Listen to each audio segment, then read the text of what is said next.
Hi, welcome to this revision video looking at random exam style questions for GCSE maths for the crossover topics higher and foundation. Okay, and all these questions are from previous past papers, and the aim of these videos is to increase and boost your confidence for your paper 1 exam this upcoming Friday. Okay, for GCSE maths, whether it's Edexcel, AQA or OCR.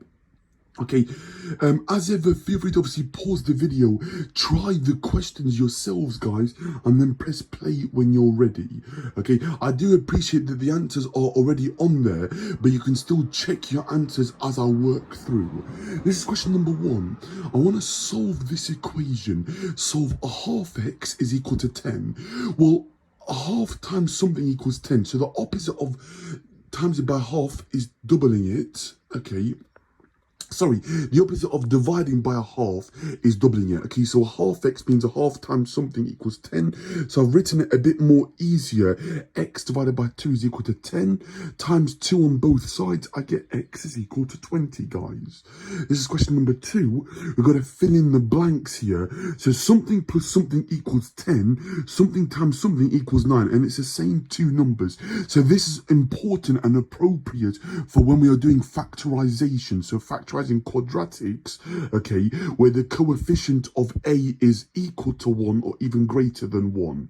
Okay, so we know that 1 plus 9 equals 10 and 1 times 9 is 9. So the factors of 9, guys, are 1 and 9 and 3 and 3. Okay, this is question number 3, guys. Work out 2x all to the power of 4. So that means, okay, be careful here, guys. It means 2x times 2x times 2x times 2x. So it's 2 to the power of 4, which is 2 times 2 times 2 times 2, which is 16. And x to the power of 4, which is just x to the power of 4, guys. Okay, so the answer for question 3 is 16x to the power of 4. This is question number 4, guys. Simplify h cubed all cubed. So that's h cubed times h cubed times h cubed, which is h to the power of 9. Or I can use the rules of indices that if I have a bracket raised to a power, I multiply the numbers together. Okay. So 3 times 3 is 9, or 3 3s are 9. Okay, h to the power of 9. This is question number 5. Expand and simplify two sets of single brackets. So 2 times x is 2x. 2 times positive 3 is positive 6. 5 times x is 5x. And 5 times negative 4, so be careful with your signs here, is negative 20. Okay, simplifying it, so collecting like terms. 2x plus 5x is 7x. 6 take away 20 is negative 14. So the answer is 7x take away 14, or minus 14 plus 7x, or 7 brackets x minus 2. Okay, brackets closed. Or 7 brackets minus 2 plus x, brackets closed. Either way is fine. Okay, you are welcome to obviously factorize that if you want to further, but that answer is absolutely fine. This is question number 6, guys. I've got the sequence 2, 5, 8, and I've been asked to work out the next two terms. Well, I'm adding 3 each time. 2 plus 3 is 5. 5 plus 3 is 8. So 8 plus 3 is 11. 11 plus 3 is 14. So the next two terms, guys, are 11 and 14.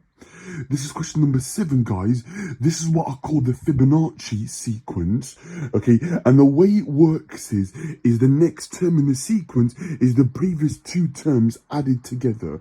Okay, 1, 1. So the third term is 1 plus 1, which is 2. This term is 1 plus 2, which is 3. 2 plus 3 is 5. 3 plus 5 is 8. 8 plus 5 is 13. So the next two terms are 8 and 13. Okay, so watch out for that, guys. Okay, if it puts in like a Fibonacci or Fibonacci style sequence, the next term is the previous two terms added together. Okay, whereas question 6, that's classed as an arithmetic sequence because it's going up. Okay, I'm adding a fixed amount each time. Okay, and then if you're interested for question 6, that's the nth term for my sequence, 3n minus 1. Okay, because I'm adding 3 on each time and I'm taking 1 off to get to the previous term. Okay, this is question number 8, guys. Okay, factorize this expression. Okay, it's a single bracket because I've got two terms. Okay, The highest common factor of 6 and 15 is 3. The highest common factor of x squared and x is just x. Okay, 3x brackets, 3x times 2x is 6x squared, and then 3x times positive 5 is positive 15x. So you can always check by expanding that bracket. This is question number 9, guys. We are solving a two-step linear equation here. 2x minus 7 equals 8. Adding 7 to both sides to balance the equation respectively, I get 2x is equal to 8 plus 7, which is 15. Dividing both sides by 2, because 2x means 2 times x. So I get x is equal to 15 halves, which is 7.5 or 7.5. Okay, this is question number 10, guys. We are asked to solve this equation. So the way this works is either the first bracket equals 0 or the second bracket equals 0 or both equal 0. So if I solve the first one, x plus 3 equals 0. If I solve that, I get x is negative 3. Okay, for that one, so that's one solution, x equals minus 3, or x minus 4 is 0, adding 4 to both sides, I get x is equal to positive 4. Okay, so x equals minus 3 or x equals positive 4 is my solution to this equation. Okay, so this is actually a factorized quadratic, so I don't even have to expand this. It's giving me the factorized form, so it's just using the rule that either one bracket equals 0 or the second bracket equals 0. Okay, either x plus 3 equals 0 or x minus 4 is 0. Okay, solving that, I get x is negative 3 and x is positive 4 respectively. Okay, this is question number 11, guys. We're looking at dividing fractions here. So I keep the first fraction, I flip the second, so it's the reciprocal of the second fraction. I'm going to change it to a times, and then I'm multiplying fractions, which is nice and easy here, straightforward hopefully. I times the top and times the bottom together, so times the numerators together and times the denominators together. 2 times 3 is 6, 5 times 1 is 5. So I get the answer of 6 fifths. Or 1 1/5, okay, or 1.2 is my decimal. Okay, this is question number 8, guys. So question number 12, for the last one of today's video. Rearrange this formula to make x the subject. Okay, so I'm gonna add 3 to both sides because I want to get it x equals and then divide by 4. So adding 3 to both sides, I get y plus 3 is equal to 4x.